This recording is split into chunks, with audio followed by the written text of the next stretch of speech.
Laboratorio Farmacéutico Dumont. Making Medicine Work. Muy buenos días. Un placer reencontrarnos nuevamente.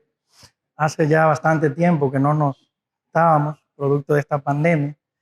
Y nada, vamos a ver cómo disecamos un tema un poquito complejo y bastante amplio, tratándose de los trastornos neurológicos. Digamos que el mareo, el vértigo son afecciones muy frecuentes, constituyen mucho de lo que es nuestra práctica clínica todos los días y bueno, pienso que es un tema práctico que podemos discutir.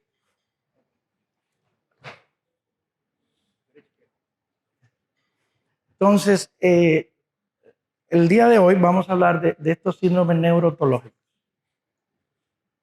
Yo me he propuesto, bueno, seguir una agenda, digamos, unas generalidades, ¿no? Algunos conceptos claves, un recuerdo anatómico de la vía vestibular para ir en orden. La anamnesis y la exploración neurológica, clasificación de los desórdenes vestibulares, que es el síndrome vestibular agudo, ¿no? Que es el contexto por el cual nos interconsultan más, ese paciente con mareo, con vértigo agudo, y qué son los síndromes vestibulares crónicos, o aquellas patologías que cursan con trastorno crónico. O sea, esos pacientes mareados crónicos que nos tocan a diario. A manera de introducción, como le decía, el mareo y el vértigo son síntomas muy habituales. Alrededor del 2.5% de todas las visitas de asistencia primaria son por mareos y aproximadamente el 1% por vértigo. Muy amplio. Sabemos que prácticamente todo puede dar mareo, ¿no? Y que estos pacientes tienen un enfoque amplio de diagnósticos diferenciales y etiológicos. Sobre todo con lo que es el síncope, ¿no? O el cuasi síncope o presíncope, ¿no? Que puede presagiar situaciones muy serias como bloqueos, arritmias. De hecho, en la experiencia particular he tenido 2 pacientes que vienen por mareos y que cuando uno analiza la semiología de lo descriptivo, los pacientes más bien estaban haciendo presíncope. Y cuando lo he mandado a hacer el TIL test, pues, oh sorpresa, me llama la electrofisióloga y me dice, doctor, hizo una pausa de tantos segundos, lleva marcapaso. Por tanto, muchas veces, aunque nos prejuiciamos con entender que son BPPV, vértigo paroxístico benigno, causas triviales, siempre hay que ponerle caso a la descripción que hacen los pacientes, que a veces no son muy buenos descriptores, uno no debe de fiarse y entonces uno debe de hacer preguntas más dirigidas. ¿Qué importante debemos tener en cuenta? Bueno, los mareos y los vértigos son causa de caídas, sobre todo en la población anciana. Personas de más de 65 años con déficits visuales, déficits propioceptivos, por daño aferente no neuropático, tienen mucha propensión a caerse y por tanto es importante tratar de adresar alguna de las causas para de alguna manera ayudarles a tener mejor calidad de vida y a evitar complicaciones como fracturas y demás. El 40% de la población experimentará una caída en un momento de su vida. 60% de los pacientes con trauma craneal severo reportan algún grado de mareo.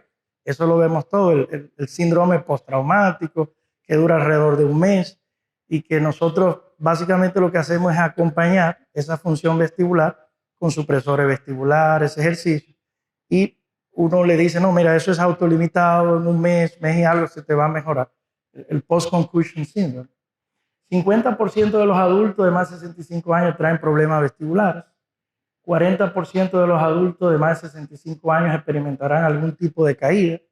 Son estadísticas bien importantes. Y el 50% de los que sufren caída tendrán una recurrencia. O sea, que entender cuál es el mecanismo de estos eventos episódicos, pues toma mucha importancia.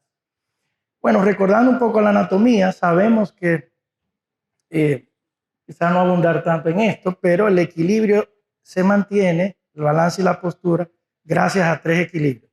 La aferencia visual, el input visual, que hace conexión con la vía vestibular, la vía propioceptiva y el sistema vestibular periférico o laberinto. Vamos a verlo en detalle. Aquí vemos cuáles son los órganos importantes en el control del equilibrio y la postura. Este es el aparato vestibular. Todos sabemos que hay una porción que se llama cóclea, encargado de la audición. Tenemos el utrículo y el sáculo, que detectan lo que es la aceleración lineal. O sea, los procesos de anteropulsión, retropulsión, son detectados por el utrículo y el sáculo, mientras que la rotación angular está a cargo de ser detectada por estos conductos semicirculares, un anterior, un horizontal y un posterior. Toda esta información sensorial es recogida por el octavo par craneal o nervio vestíbulo coclear, que tiene sus dos porciones, coclear y vestibular, y que va a terminar en la unión continuo-vulvar, en los llamados núcleos vestibulares, que son 5. Algo importante también a recordar es la circulación que tiene este órgano vestibular. Y esto tiene mucha importancia, me decía yo revisando el tema, porque todos, yo creo que en la práctica, aparte de dar supresores vestibulares, damos nootrópicos, agentes reológicos, y vemos que usualmente ellos mejoran más cuando añadimos al manejo, ¿no? Estos fármacos, y es por esto. Vemos que la arteria basilar da en su ascenso, ¿no? La AICA, la SUCA y la PICA, pero la AICA es la que da origen a la arteria laberintina, famosa arteria laberintina, que se divide en dos ramas, una rama coclear y una rama que va a los conductos semicirculares o vestibulares.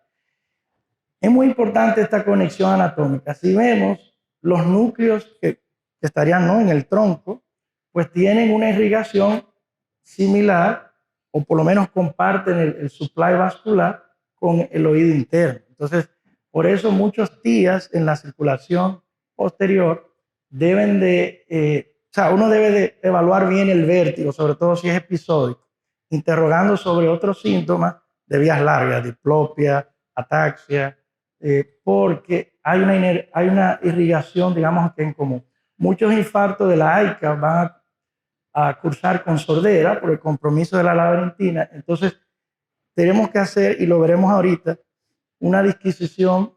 Hay cierto algoritmo que lo veremos, que nos ayuda a diferenciar si el síndrome vestibular agudo es de origen vascular o si es isquémico, o si es inflamatorio, desmielinizante, ¿no?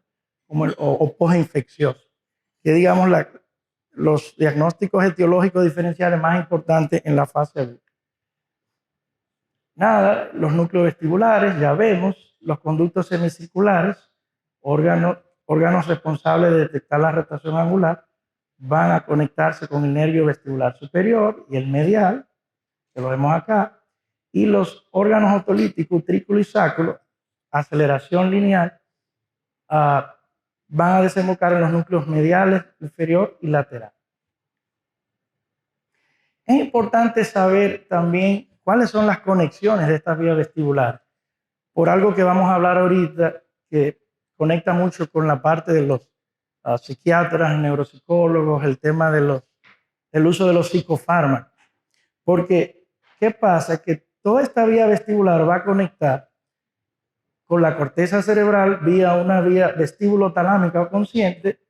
Va a haber también unas vías que son inconscientes.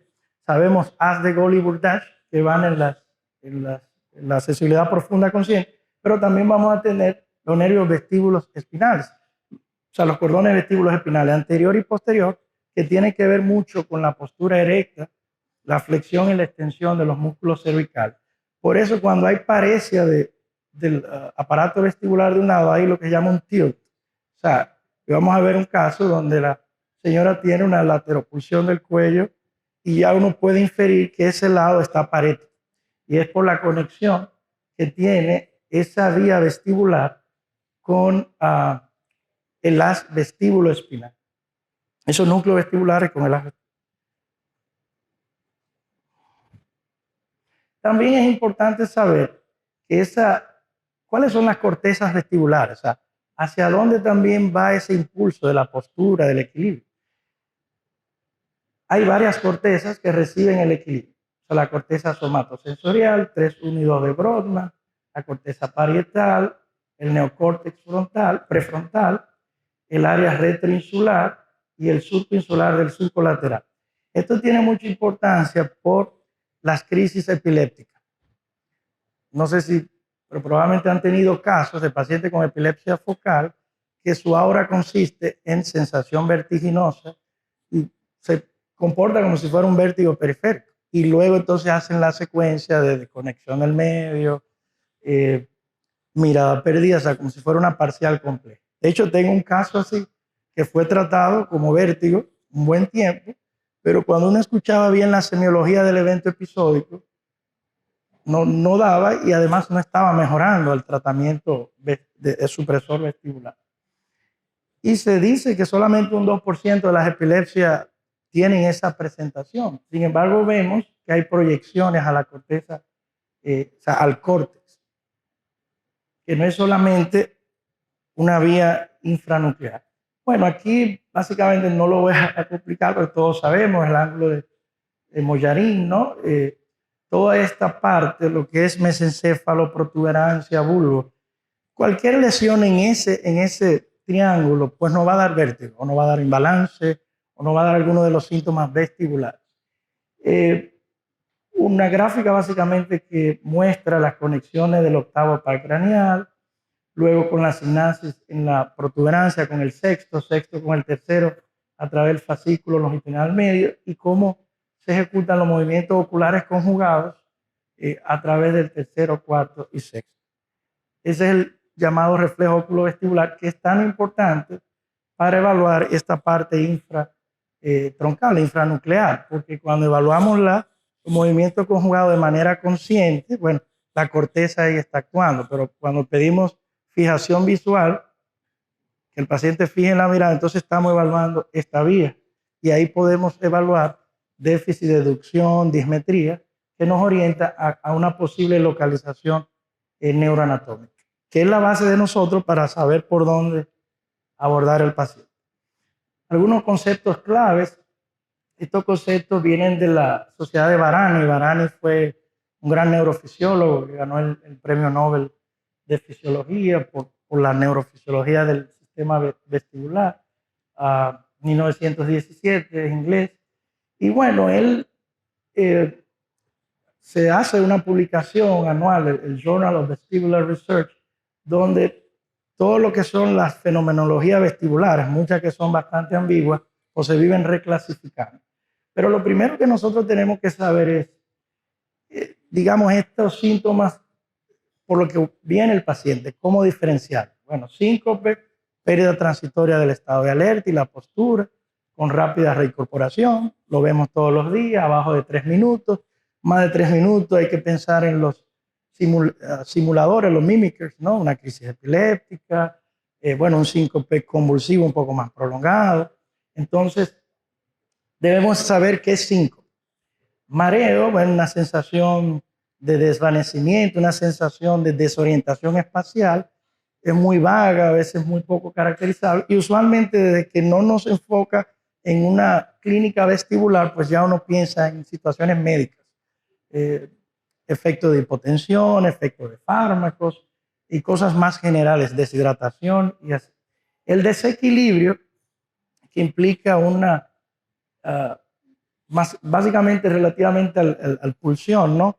Esa lateropulsión, ese sentido de inestabilidad postural, sí también puede deberse a síntomas, a causas centrales y periféricas, pero no es la sensación del vértigo rotatorio, ¿no? O objetivo o subjetivo del cual sabemos, sino que es una sensación de desbalance y usualmente orienta a trastornos del aparato vestibular periférico o del hemisferio cerebeloso ipsilateral, cuando hacemos el ejercicio de localización.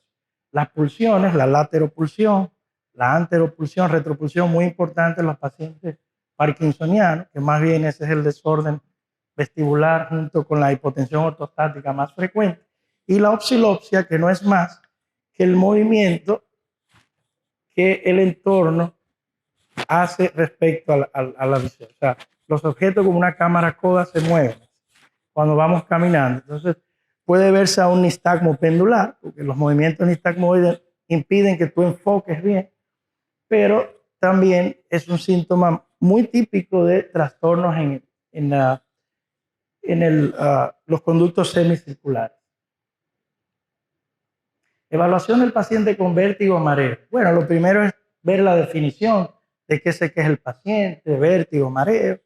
Siempre lo preguntamos, cuál es el desarrollo cronológico de los síntomas, es episódico, es constante, si son episódicos, cuánto duran, porque una forma de encarar los síndromes vertiginosos es en función del tiempo. Si duran segundos, si duran minutos, eso orienta. Duran segundos, bueno, un spell migrañoso, un BPPV, usualmente son bien cortitos. Si duran minutos, horas, bueno, puede ser un TIA de circulación posterior, más si se acompaña de diplopia o otros signos de vías largas. Entonces, esa caracterización hay que interrogar. El paciente no necesariamente lo va a decir espontáneamente. Los factores desencadenantes, todo lo que se desencadene con cambios posturales, pues hace pensar en BPPV, los ascensores, las cinetosis del movimiento. También hay que hacer anamnesis otológica. Eso ayuda, ¿no? Como signos aledaños o vecinos. Usted ha perdido la audición, tiene acúfeno, tiene tinnitus, Menier, entonces tú vas encarando por asociación. Antecedentes farmacológicos, ototóxicos, antihipertensivos, antiepilépticos, todo esto genera vértigo. Antecedentes de migraña, epilepsia, hay un vértigo migrañoso que se puede confundir con vértigo de tipo periférico y tiene un perfil también posicional. Y la revisión por sistema también. Muchos de estos pacientes, vamos a ver un subtipo de trastorno vestibular, tienen situaciones de ansiedad alrededor del evento que les genera una experiencia desagradable. Se tornan con un miedo, o sea, frente a todo lo que pueda lucir en mareo. Entonces, ese componente que no es vestibular también hay que saberlo abordar. Y ahí probablemente ustedes han tenido experiencias, el uso de supresores centrales, un poco de clonazepam, un EARS, en esos pacientes donde usted lo examina, evalúa toda la vía vestibular, dice, pero no tiene un desorden vestibular, pero él te está refiriendo síntomas. Eso encaja mucho en el concepto que vamos a ver, lo que se llama un defecto persistente postural, que es ese paciente que tan pronto se para y camina se siente desbalanceado. Y en ese concepto se engloban todas las causas de mareo crónico. Muchas que sí tuvieron un inicio estructural, hizo una neuritis vestibular, hizo un AIT, hizo un stroke de circulación posterior y quedó con cierta descompensación, pero ya luego lo que lo acompaña, lo sabotea, son los trastornos ansiosos ocurridos alrededor del evento. Doctor, yo no quiero que eso me pase más, no quiero cruzar una calle. Entonces, ese elemento se aborda distinto, no se aborda con supresores vestibulares. La exploración médica general, ver si hay arritmias, EKG, ¿no? ¿Verdad? Exploración otológica, Weber, Riné, ayuda a localizar si hay sordera neurosensorial o de conducción. La exploración oculomotora básica, vías largas, eso yo creo que nosotros desde que se nos viera el paciente, pues como somos neurólogos y hacemos énfasis ahí, por las causas centrales a veces la enfocamos más rápido. Evaluación del nistagmo, Diels-Alpine, BPPV, pruebas calóricas, ya los otorrinos nos asisten ahí, pero lo más importante, y quiero destacar, es el impulso cefálico. Es una prueba que fue descubierta por un australiano, Gil Maggi, y es básico, tiene una sensibilidad alta para uno detectar alteraciones del aparato periférico y te hace la distinción rápido de si el síndrome vestibular agudo puede ser de tipo central isquémico, y si es isquémico, bueno, el paciente está haciendo TIA, o si es una vestibulopatía unilateral. Las neuroimágenes también nos ayudan a hacer el approach, ¿no? ¿Verdad? Bueno, angio, resonancia, si estamos pensando en TIAs recurrentes. Esto no abunda mucho, vértigo periférico y central, ¿no? ¿Verdad? La diferencia, el periférico es más explosivo, síntoma vegetativo, el nistagmo es unidireccional, se agota, tiene una fase rápida que se aleja del oído enfermo, la fase lenta localiza la lesión. Mientras que en el central el nistagmo puede ser multidireccional. Multidireccional, pues ya uno sabe que es central. Hay más imbalance, más ataxia. De hecho, vamos a ver un cuadrito del último continuum donde le da mucho valor a la ataxia troncal. A mayor ataxia, pues entonces pensamos más en una causa central. No hay focalidad en el periférico, en el central sí. Y las dismetrías, las diidrococinasas se ven alteradas en los centrales. Los test diagnósticos, ya sabemos, ya aquí tenemos clínicas de neurotología, hay colegas otorrinos que se están entrenando en estos test y de verdad que nos ayudan mucho.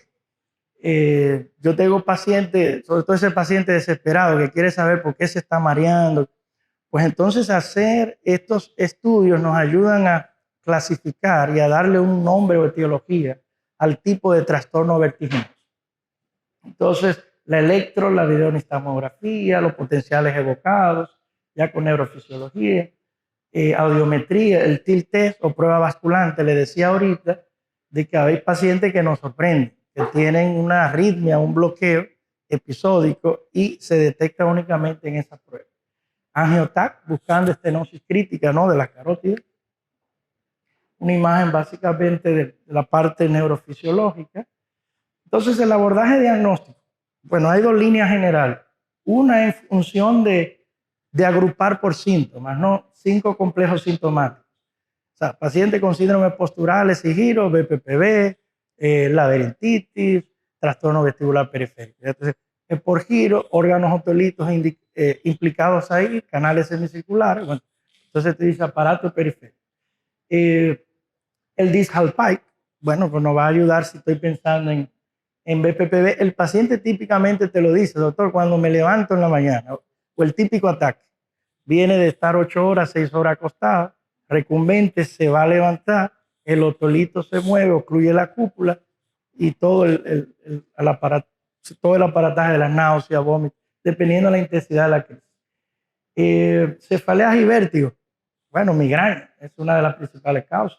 Vértigo postraumático, malformación del Chiari.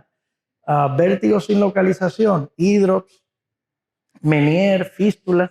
Y esas son causas de vértigo otológico, que tendríamos que hacer tomografía del hueso del peñasco, ¿no?, para ver si hay descenso.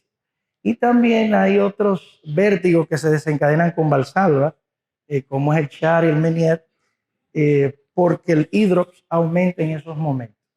Cuando vemos situaciones médico-legales, yo creo que todos lo hemos visto, pacientes buscando licencia y esas cosas, vemos que la semiología del relato no es congruente.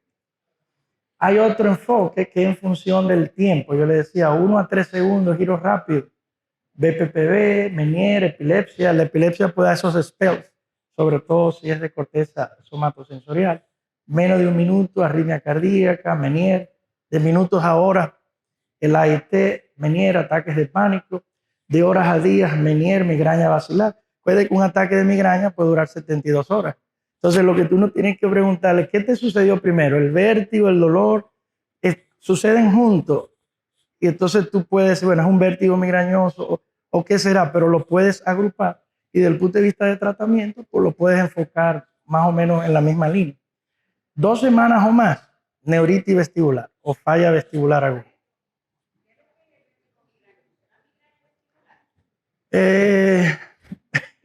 Bueno, es controversial, pero no. Pero para Stroop y colaboradores dicen que sí, que existe. Bueno, hicimos un curso de neurotología donde se planteó porque es que migraña no es simplemente dolor de cabeza, es un conjunto de cosas. Hay vértigo, puede haber amaurosis fuga, o sea, digamos que es un síndrome más sintomático, pero sí, a veces no es tan fácil distinguir, porque la migraña también tiene componentes posicionales de vértigo, como si fuera un BPPV. Entonces, a veces es más como por la cronología de los episodios que uno puede sacar. Obviamente, el paciente con migraña vestibular, aparte del vértigo, debe tener, como dice la International Headache, 5 episodios de cefalea hemicránea, pulsátil, fotosonofobia, o sea que tiene que cumplir los criterios de fondo de migraña. Referimientos, hay que trabajar en conjunto con los psiquiatras, con los internistas, porque a veces este tipo de pacientes tiene diferentes situaciones. Entonces, entrando así en las emergencias, síndrome vestibular agudo, Fue un término acuñado por Hodgson y Ballot de la Universidad de Johns Hopkins en 1998 y se refiere a un cuadro vertiginoso abrupto con duración promedio de 24 horas asociado a náuseas y vómitos muy incapacitantes, los cuales agravan con el movimiento cefálico. Varias causas centrales y periféricas. Más frecuente, neuritis vestibular aguda desde el punto de vista no isquémico y laberintopatía isquémica, dígase los TIAs en el territorio de AICA, laberintina, que pueden presagiar un EBC de circulación posterior. Y esto por lo que yo les decía, fíjense que la circulación del basilar y laberentina es el mismo, entonces por eso a veces no es tan fácil distinguir, aunque ahorita cuando veamos el algoritmo HINT, con ese algoritmo, esas tres cosas que busquemos podemos diferenciar.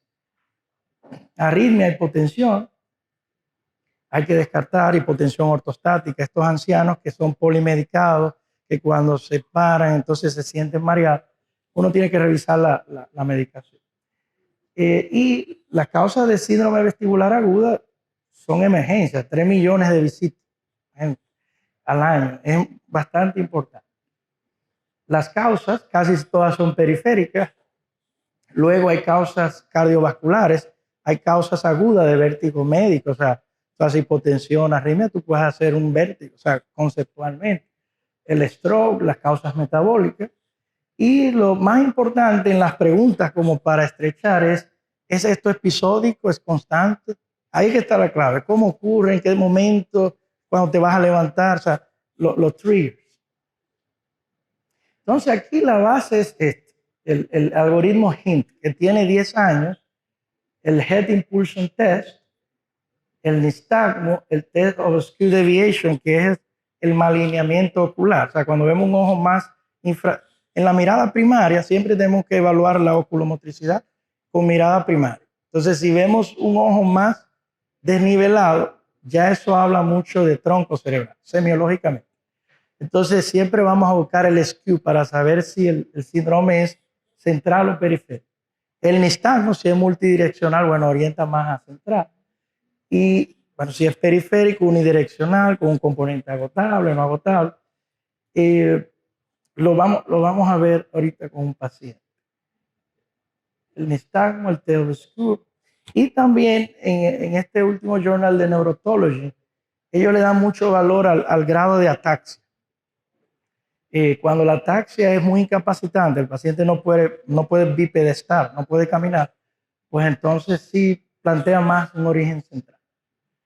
El Head Impulsion Test, en esencia, cuando uno le pide al paciente que fije la mirada sobre un punto, uno quita el involucro de la corteza. Entonces los ojos deben hacer movimientos ojos de muñeca en condiciones que la vía oculomotora esté indemne, o sea, el complejo 3, 4, 6 y el fascículo longitudinal. Entonces, en un paciente que tiene déficit unilateral, cuando yo hago esto, o sea, yo le pido, si es a la izquierda, que fije la mirada acá, yo voy a ver una sacada correctiva, lo cual indica que la corteza, al ver un retardo en la unión óculo-vestibular, en ese reflejo, pues entonces va a mandar sacadas, porque recuerden que neurofisiológicamente, por ley de Sherrington, lo que se busca es que siempre la retina enfoque, ¿no?, el objeto, la fovea. O sea, instintivamente, como especie, estamos haciendo track visual en todo momento. Entonces, la corteza dice, no, me está fallando el control infranuclear, pues entonces mando sacada. Entonces, esa sacada que uno ve correctiva implica que de ese lado hay un fallo vestibular. Entonces, ya yo puedo inferir, mira, tiene una laberintitis, tiene una neuritis vestibular.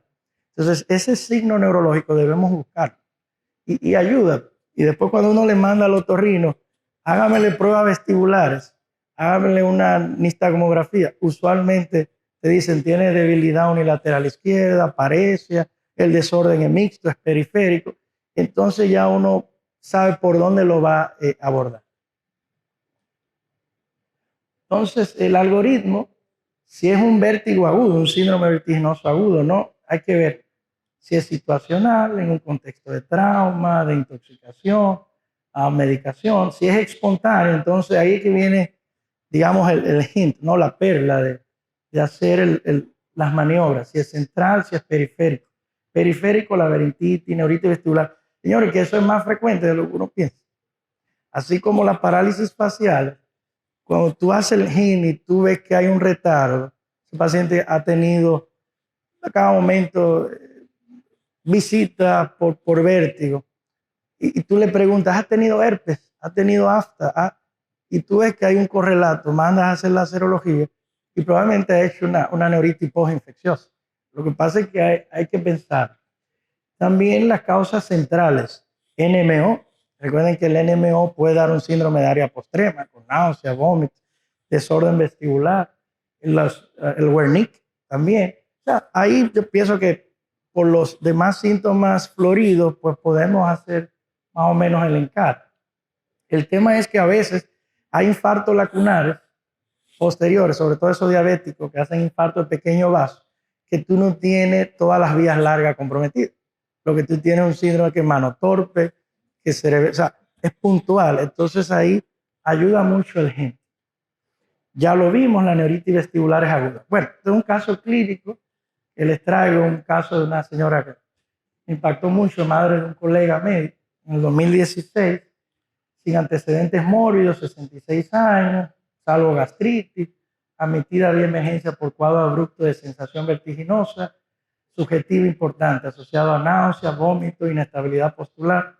Tenía dolor hemicranial y facial izquierdo, zumbidos, hipoacusia ipsilateral de unos 5 días de evolución.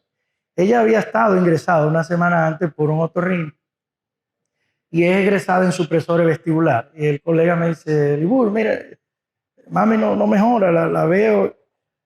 Entonces, yo quiero que la evalúe.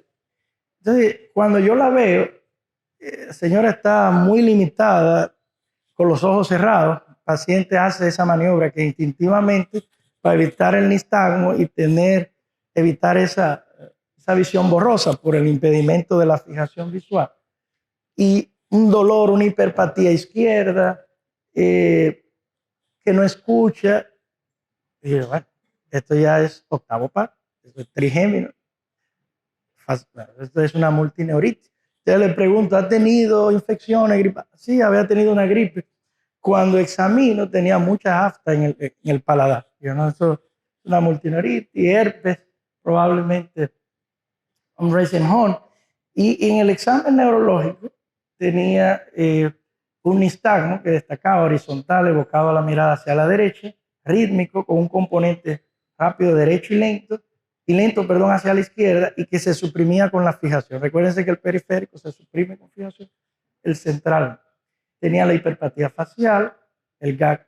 El resto no tenía involucro, o sea, que era puramente un síndrome vestibular agudo, con datos de envolvimiento de otros nervios craneales.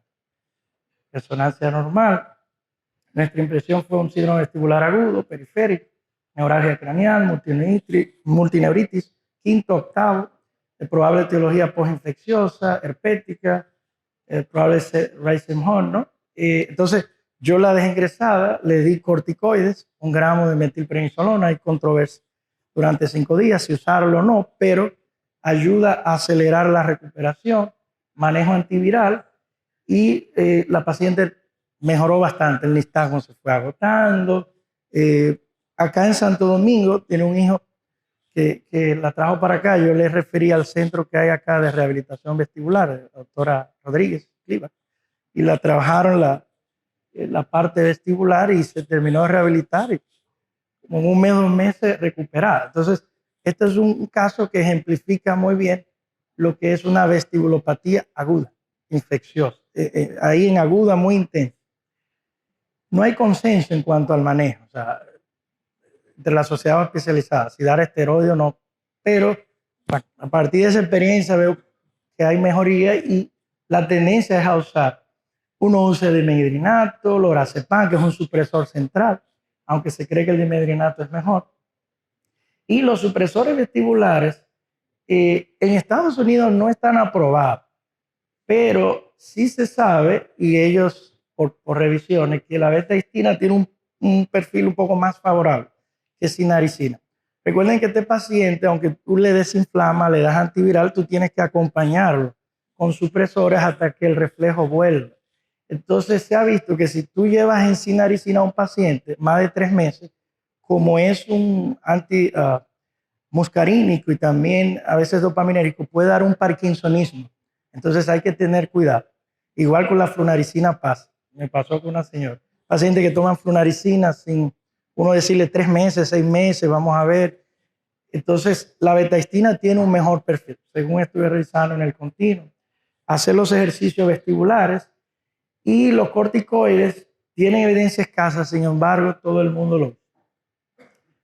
Más o menos los dos nervios vestibulares, la frecuencia con que más se afecta más el superior, que inerva el canal semicircular anterior y el horizontal. ¿No? Las neuritis vestibulares, ya cuando se afectan los dos nervios, las dos porciones completas, un fallo vestibular agudo, tienden a recuperarse. Hay un grupo de pacientes que se queda con falla vestibular que no compensa, que también se entremezcla lo que le decía ahorita, el trastorno de ansiedad, y entonces eso no deja como aclarar bien. Sin embargo, con las pruebas de otorrino ahora, podemos documentar el reflejo, de manera, aunque ellos nos digan, podemos, mire, sus curvas están mejores, entonces usted está recuperando. Este es una paciente de 60 años, también con historia de sensación vertiginosa abrupta, náuseas, vómitos en varias ocasiones, se iba de lado. Aquí más iba una lateropulsión, no era tanto el spinning sensation, sino que se iba más de lado. De 10 días de evolución, engrisada en un centro de su comunidad, manejada con dimedrinato, corticoides, con mejoría parcial. La resonancia, habían algunas lesiones en sustancia blanca, subcortical, se le planteó posibilidad de enfermedades mielinizantes. Y bueno, ¿qué exploramos? Que tenía un Head Impulsion Test positivo hacia la derecha, un Weber, saben que se lateraliza al oído sano, y la función oculomotora conservada, con Romber, lateropulsión derecha, todo un desbalance derecho. Se reveló bien, vías largas, no comprometidas, nos causó la impresión de estar frente a una vestibulopatía derecha, posinfecciosa, antecedentes de enfermedad herpética, el interrogatorio, entonces probablemente una posinfecciosa. Y le manejamos con corticoides, neurotropas, y luego uno mismo le dice, mira, haga ejercicio en la casa, fije la mirada a un punto, hágalo 20, 30 minutos, 3 veces, está sentado en una mecedora, no está haciendo nada, trabaja el reflejo oculovestibular. Y eso los rehabilita, les regana el reflejo bastante rápido. Este es un caso, a ver cómo sería, para hacerlo correcto.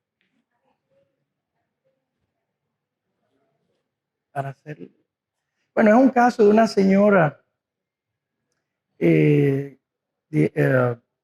60 años de edad, hipertensa, tiene discopatía cervical, y ella tiene un historial de vértigos recurrentes, episódicos, de minutos de duración, y con tendencia de lateropulsión izquierda. Ahí yo estoy evaluando la vida, o sea, siempre uno hace las sacadas, ¿no? El pursuit, primero, a veces alteración oculomotor. Realmente no había tanta alteración ahí.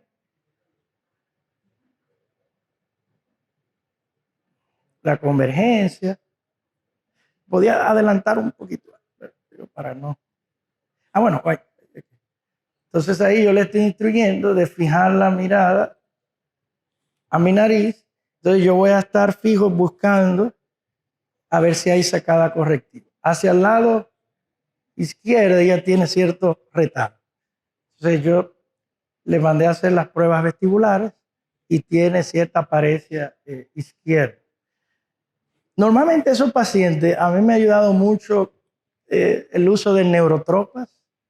A veces uso un shot de algún corticoide de depósito para acelerar, y la terapia de rehabilitación. O sea, si ya identifico que pareciera ser por una neuritis postinfecciosa, yo le hago el vertical. Sí, ella tenía cierto retraso.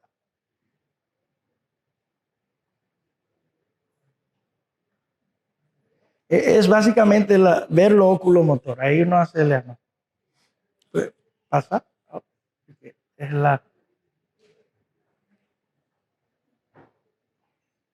Ah, ya. Ah, ahí con la paresia, la hipoacusia neurosensorial, señores, la audiometría ayuda mucho a localizar si es el nervio. Porque si yo hago una audiometría y el otorrino me dice tiene hipoacusia neurosensorial, ya yo sé que el daño es en el nervio. Entonces eso me ayuda a correlacionar que el síndrome es periférico, entonces puedo darle las neurotropas, darle la rehabilitación. Este, este es un señor, aquí sí creo que se ve mucho mejor al lado izquierdo, fíjense.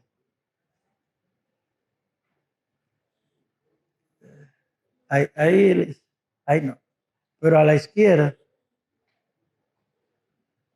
Sí, señor, todavía no me ha traído las pruebas, pero estoy sospechando en una vestibulopatía crónica izquierda.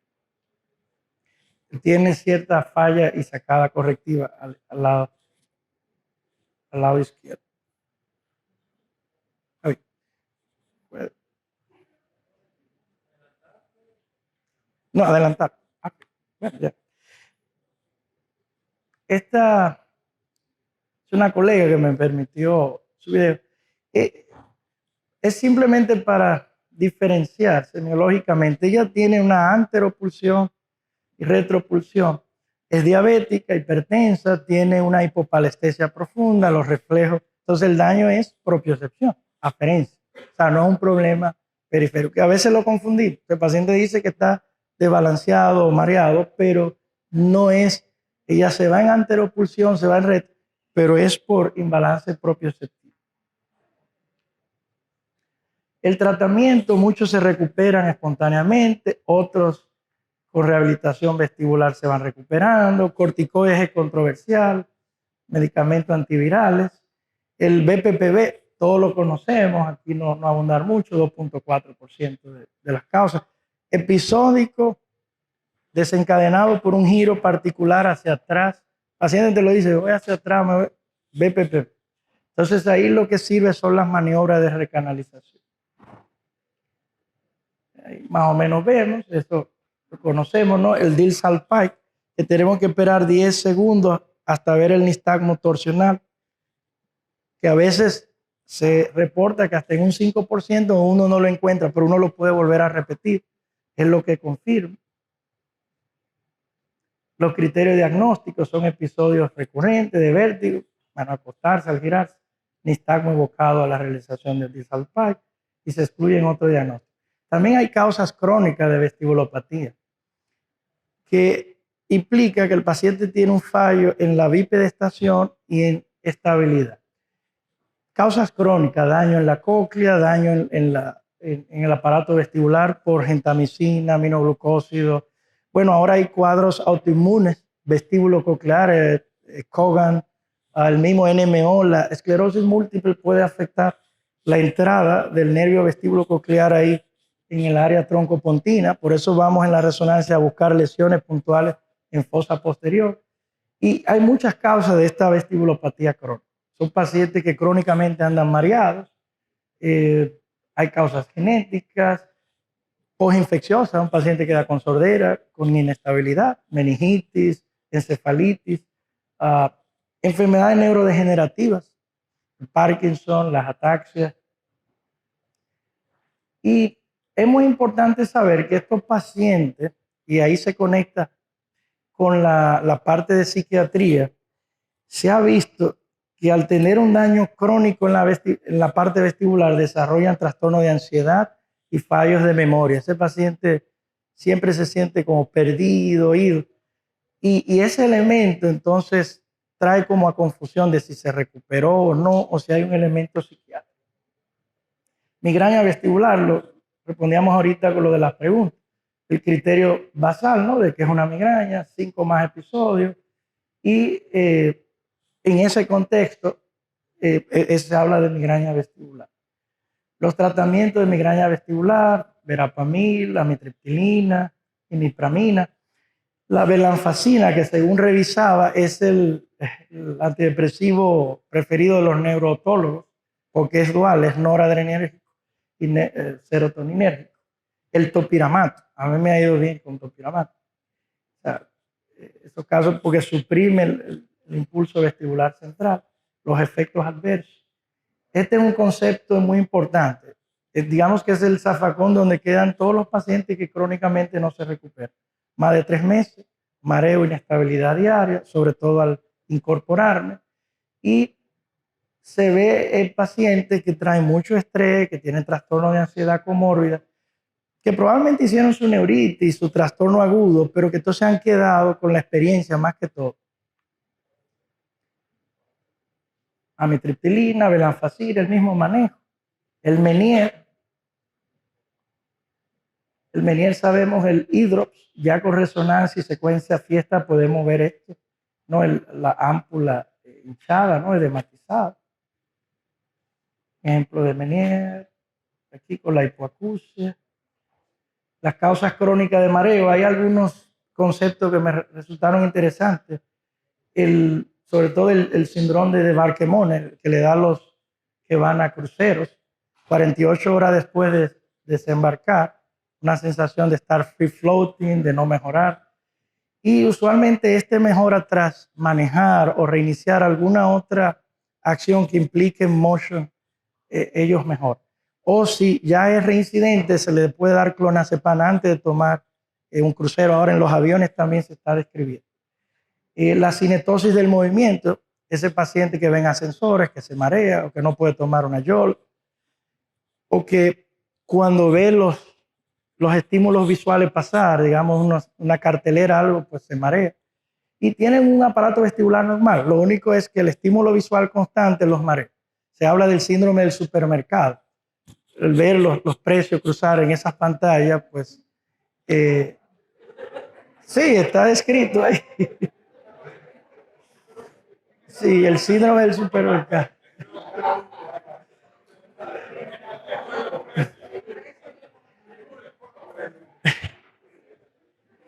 Bueno, los desórdenes, la dehiscencia del canal, ustedes ven una dehiscencia con la ataque del hueso, estamos acabando.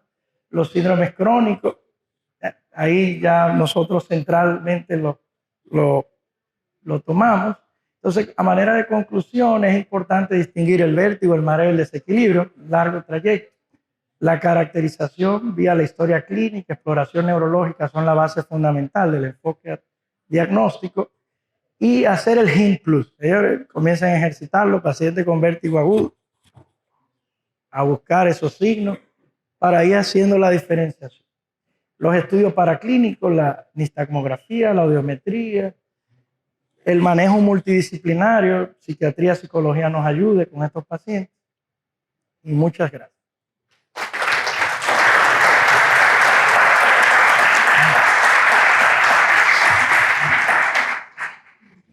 Laboratorio Farmacéutico Dumont. Making Medicine Work.